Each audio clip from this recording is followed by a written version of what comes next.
తూర్పుగోదావరి జిల్లా రాజనగరం మాజీ ఎమ్మెల్యే జక్కంపూడి రాజా రాష్ట్ర ప్రభుత్వంపై తీవ్ర విమర్శలు చేశారు. ప్రభుత్వం పబ్లిసిటీకి ప్రాధాన్యం ఇస్తోందని, పనితీరు మాత్రం బలహీనంగా ఉందని అన్నారు. ఎన్నికల సమయంలో నిరుద్యోగులకు ఇచ్చిన హామీలను అమలు చేయలేదని విమర్శించారు. ప్రతి ఏటా జాబ్ క్యాలెండర్ విడుదల చేస్తామని చెప్పి అమలు చేయలేదని, 5 ఏళ్లలో 20 లక్షల ఉద్యోగాలు ఇస్తామని చెప్పినా హామీ నెరవేరలేదని అన్నారు. నిరుద్యోగ భృతి కూడా ఇవ్వలేదని తెలిపారు. లోకేష్ షాడో సీఎంగా వ్యవహరిస్తున్నారని ఆరోపించారు. హామీలను ప్రకటిస్తాడు.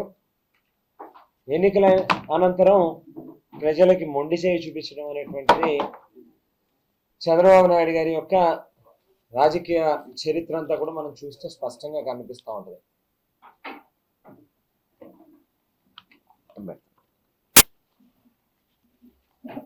సో ఏదైతే ముఖ్యంగా ఈ రాష్ట్రంలో ఉన్నటువంటి యువతని మోసం చేయడంలో చంద్రబాబు నాయుడు గారు సిద్ధహస్తుడు అని చెప్పి ఖచ్చితంగా మనం చెప్పుకోవాల్సినటువంటి అవసరం ఉంది. కారణం ఏంటంటే 1999 కానీ లేక 2014 కానీ 2024 కానీ 3 పర్యాయాలు ఈయన ముఖ్యమంత్రిగా గెలిచినటువంటి సందర్భాల్లో ఎన్నికలకు ముందు నేను అంత చేస్తా ఎంత చేస్తా అని చెప్పి నిరుద్యోగుల యొక్క ఓట్లను కొల్లగొట్టుకుని వేయించుకుని ఎన్నికలు అయిపోయాక వాళ్ళకి మొండి చేయి చూపించే కార్యక్రమం చేయడం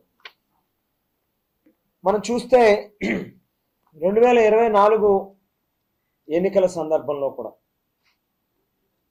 బీజేపీ, తెలుగుదేశం, జనసేన ఈ 3 రాజకీయ పార్టీలు కలిపి ప్రకటించినటువంటి ఉమ్మడి మేనిఫెస్టోలో కూడా చాలా స్పష్టంగా ప్రతి ఏడాది జనవరి 1వ తేదీ నాడు ప్రభుత్వంలో ఉన్నటువంటి ఖాళీని భర్తీ చేసేటటువంటి క్రమంలో భాగంగా జాబ్ క్యాలెండర్ ని రిలీజ్ చేస్తాము అని చెప్పి ఒక స్పష్టమైనటువంటి హామీని ఇవ్వడం జరిగింది.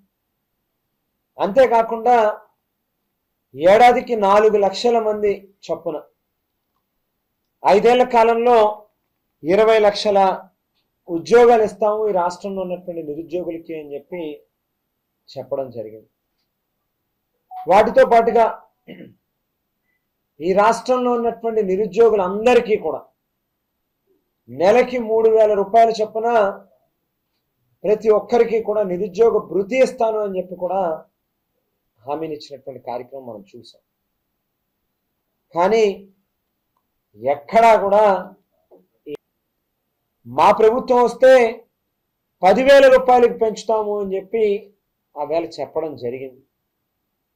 నిమ్మల రామానాయుడు గారు ఇరిగేషన్ శాఖ మంత్రివర్యులు ఆవేళ ఎన్నికల్లో ప్రచారం చేస్తున్నటువంటి సందర్భంలో ఒక వాలంటీర్ మీద భుజం మీద చేయి వేసి ప్రేమగా ఆప్యాయంగా మాట్లాడుతూ ఉన్నట్టుగా నటిస్తూ నీకు రేపు చంద్రబాబు నాయుడు గారు ముఖ్యమంత్రి అయితే నీకు 5,000ని 10,000 రూపాయలకి పెంచబోతా ఉన్నాం వాలంటీర్ల యొక్క జీతాన్ని, రేపు మేము గెలిచిన తర్వాత అధికారంలోకి వచ్చాక పూతరేకులు తీసుకొచ్చి నా నోట్లో పెట్టామని చెప్పి కూడా ఆ వేళ చెప్పడం జరిగింది. మరి వేళ ఆ 2,66,000 మంది వాలంటీర్లని పీకేశారు, వాళ్ళ నెత్తి మీద టోపీ పెట్టారు. మరో పక్కన అవుట్ సోర్సింగ్ వ్యవస్థలో పనిచేసేటటువంటి ఉద్యోగస్తులకు సంబంధించి మా ప్రభుత్వం దిగే నాటికి 96,675 మంది ఉంటే ఇవాళ ఆ సంఖ్య 87,681 మందికి తగ్గిపోయింది.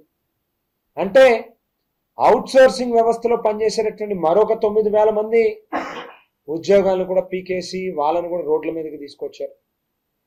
జిల్లా పరిషత్లో కావచ్చు, గ్రామ సచివాలయం, వార్డు సచివాలయం శాఖలో కావచ్చు, ఆశాలు, అంగన్వాడీలు, ఇట్లా చెప్పుకుంటూ వెళ్తే అనేక మంది ప్రభుత్వంలో పనిచేసేటటువంటి ఉద్యోగస్తుల యొక్క సంఖ్య కూడా గణనీయంగా తగ్గుతూ వచ్చింది 2 ఏళ్లలో. మరో పక్కన ఫీల్డ్ అసిస్టెంట్లుగా పనిచేసేటటువంటి వాళ్ళని భయపెట్టి బెదిరించి 2,360 మందిని బలవంతంగా రాజీనామా చేయించి వాళ్ళ ఉద్యోగాల నుంచి పీకేసినటువంటి కార్యక్రమం చేశారు. బెవరేజ్ కార్పొరేషన్లో దాదాపు 18,000 మంది పనిచేస్తూ ఉంటే దయా దాక్షిణ్యాలు లేకుండా